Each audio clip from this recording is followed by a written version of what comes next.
o te kainga nei, wau nei ko heilani to rapu. I te pōnei he hakatike atu ki a kōru ata atoa. Tōku kahu nei i angai hai mai kario e hai mai katotoro mea.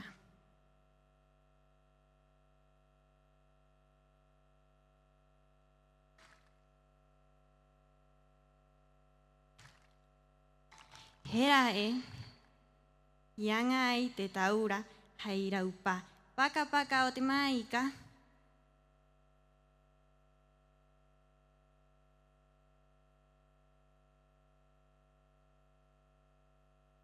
I takai, hai waru waru ka kaka. Hai hau hau, hai hiro hiro ka kaka.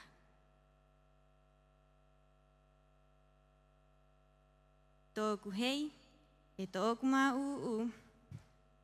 I takai, hai waru waru ka kaka.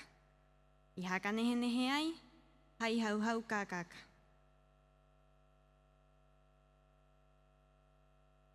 Tōku poiare, i takai, hai waru waru ka kaka. I haka nehe nehe ai, hai hiro hiro ka kaka e hau hau ka kaka.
Te hora nei, haito, ngau ka nei e rua ka e amai nei kuia ko te raua kahu kakaka.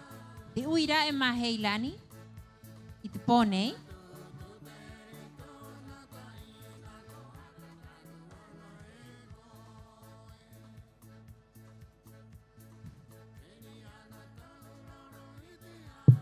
Hei lani,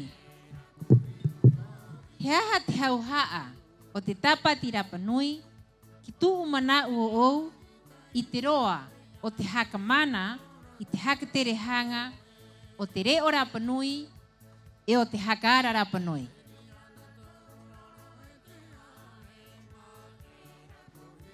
Heilani, ¿qué importancia tiene la Tapati Rapanui en la preservación cultural y lingüística?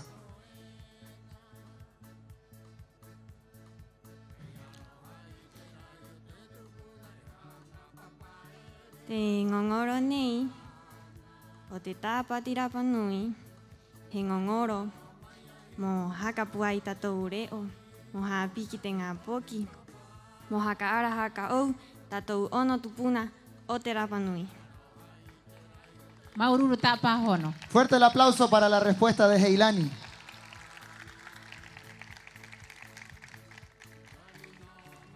Tirua uyot ponei. Ko mata he, te mata ere ki era e rua ho pea o te honui o te hakatere hanga Rapanui.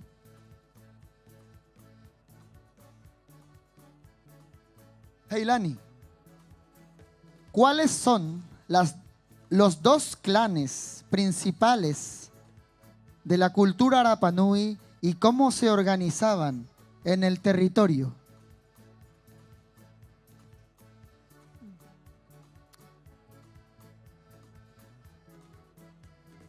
Ko tu uaro ko te Matanui e ko tu uhotuiti ko te Mataiti. Ko tu uaro ko te Matanui, mai ana kena ki motunui. Te paenga o te ariki, e o te rua paenga, he tangata o te anga moai. Oti. Maururu. Y ahora Maururu. Fuerte el aplauso para la respuesta de Heilani y para todo su equipo también en el escenario.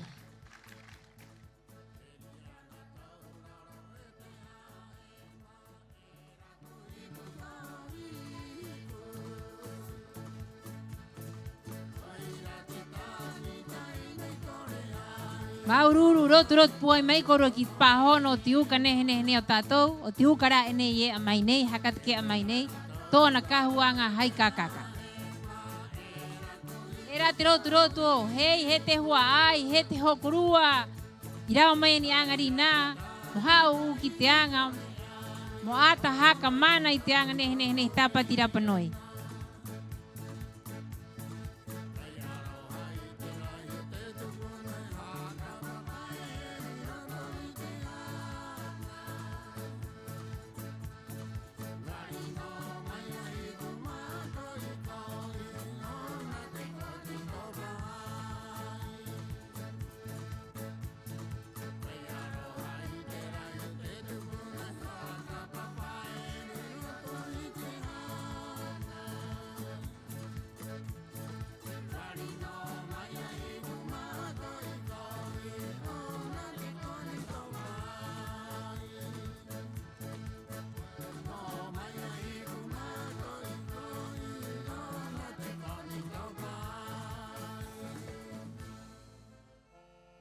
Ko te hake oi ngai o nei e rua, ha uu mai nei ki tiu ka nei. Ko te anga hakare ka mauena te anga nei he huki haka ui te kau.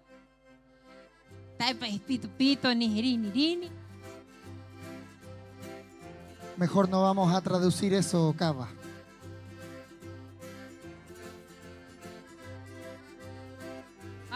Maururu koru i rao mai ene ki runga nei, haka ite mai ena.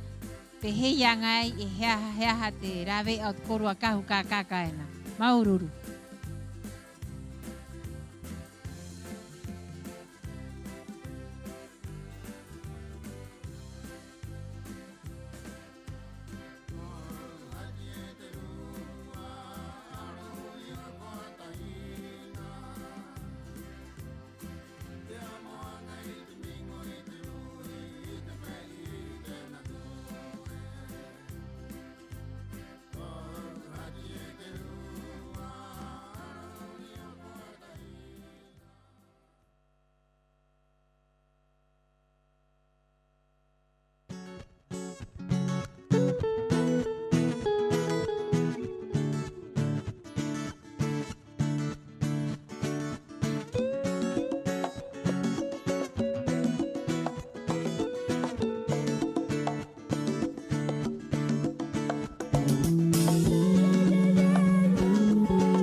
tokerau. O manau o hikoe, o i mai kau. O ahi ahi ana koe, i ui mai ai. O manau o hikoe, o i mai kau. O ahi ahi ana koe, i ui mai ai.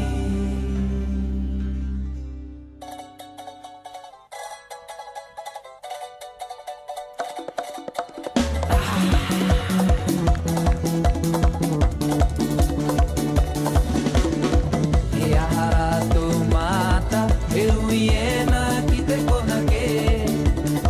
I puhi atu aku, e koe viera e. I puhi atu aku, e koe viera e. Ahira koe, kahana mai koe kia ue. O ke tūturi atu aku, o ai e tahi o mino. O ke tūturi atu aku, o ai e tahi o mino. Mai kono i ana au, i ui mai ai ka koe e. O pui a te rau o, aro te toke rau. O pui a te rau o, aro te toke rau. O manau o i koe, o i mai kau.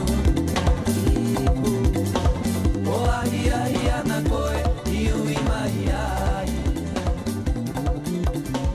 O manau o i koe, o i mai kau. O ahi ahi ana koe, i ui mai ai.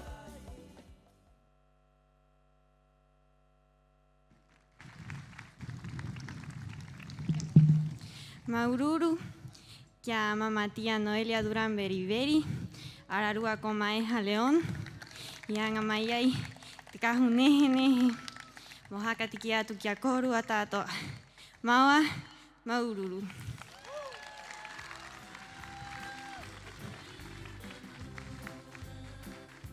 Maururu, maururu, heilani. Peira ki te ngau ka nei e rua i ki mai nei e ia i hau uai.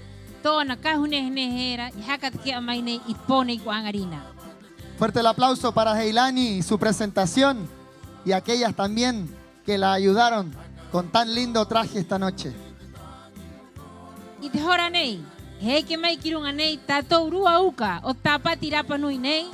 Mo haka te kia te kō mai tōna kahu, mo pahono mai te ui e mo ori mai ki tātou tātoa. Aia, o here meta te ao manu toma toma. Dejamos en este escenario para su presentación de traje típico Cacaca a Jeremeta, Teao, Manu Toma Toma.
Aroha noi te mahingo ta atoa, ko nei ko Jeremeta, i angarina au he haka te ke atu hai hanga kia korua ta atoa, tō kukahu kakaka.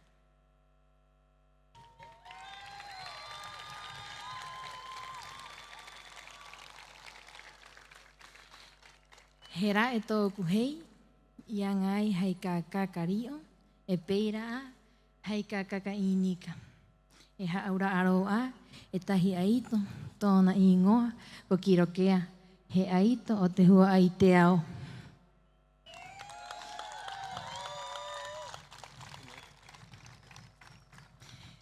E airoa, e hapure, tōku matu awahine, kuau, tōku taina ko mahia taina waikawa, tōku taina ko mau ana kore koe. He topa he turu ki tōku mau, i angai hei ka kakainika, e haka nehe a hei niho, hei tiare ka kaka, e peira a hei ngā oho.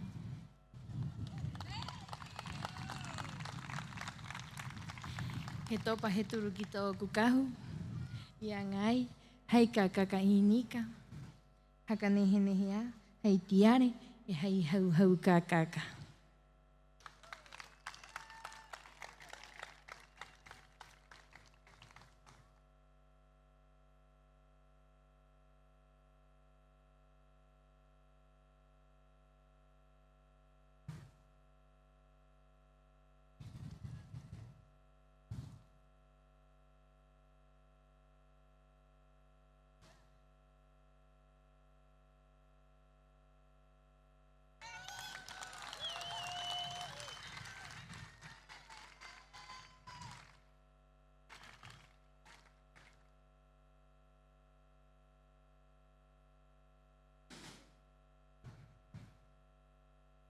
I te hora nei, tōku nua, i angai, hei ka kakatea, hei ka kakainika, e haka nehe a, hei tiare hau, e peira a, hei ngā oho.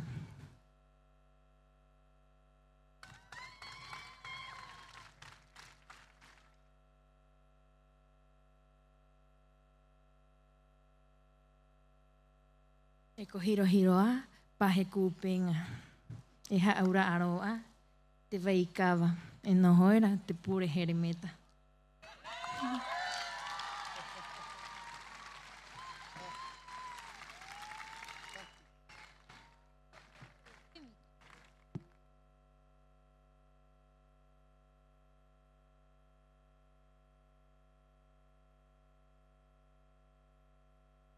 Mao a tōku wānanga, o runga o tōku kahu.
Ora nei aia he vai ta ana ui.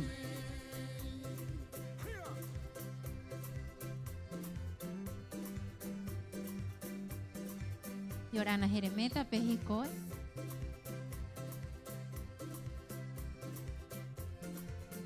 Uira e ma au i pone. Primera pregunta de la noche. Yaha, teha auraa o te umutahu, te peiraa, yaha teha auraa o te umuhatu. ¿Qué diferencia hay entre el umutahu y el umuhatu? Te umuhatu, mohakahatu te anga te me eta atoa. Te umutahu, mohaka haamata te me e hai ingo te atua.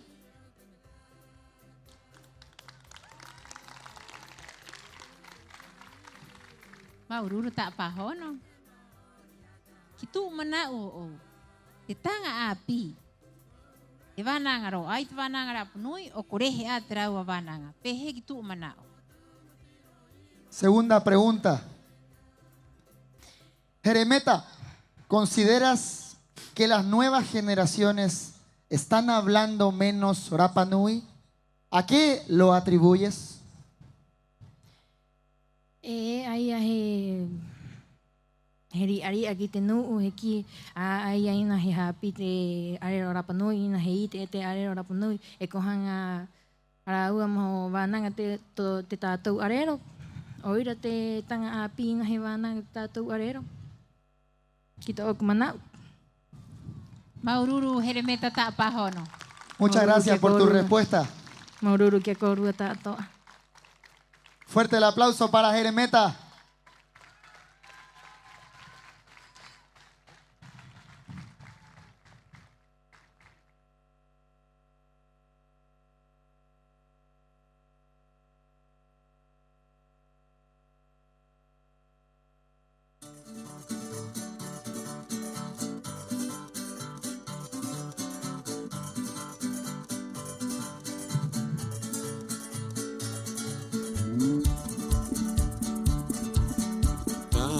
Mai koe, tōrau o e nā māku.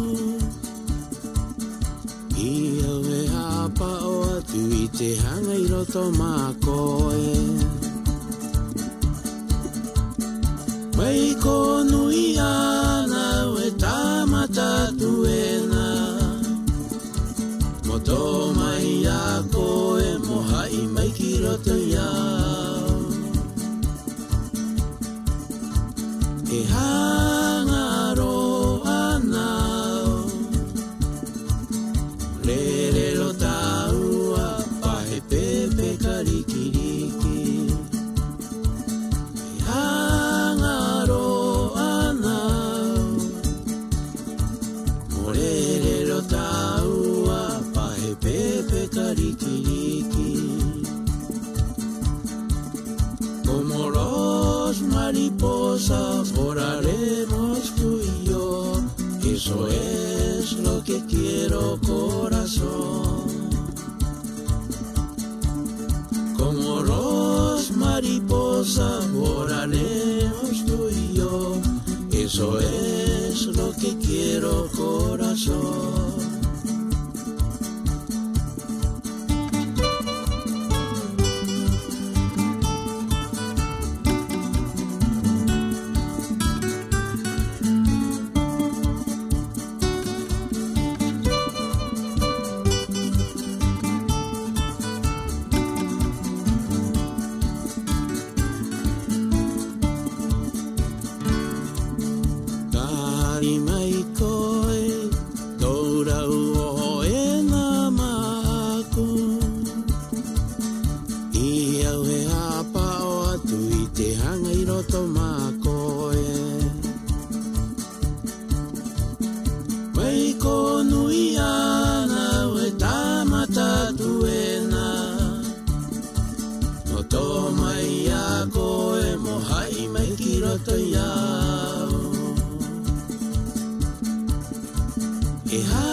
Taua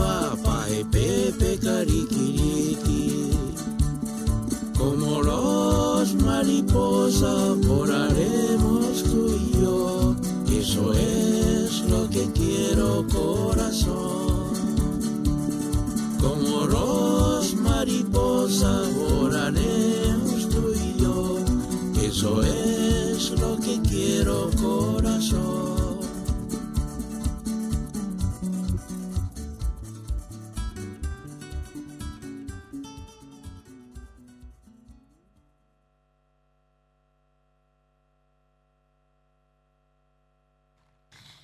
Hanganau mamaururu atu. Ki ana pate haoa, ararua kotana poki, kohia uka sere hijo pate. E peira, ki a coro. Maururu. Y orana corua.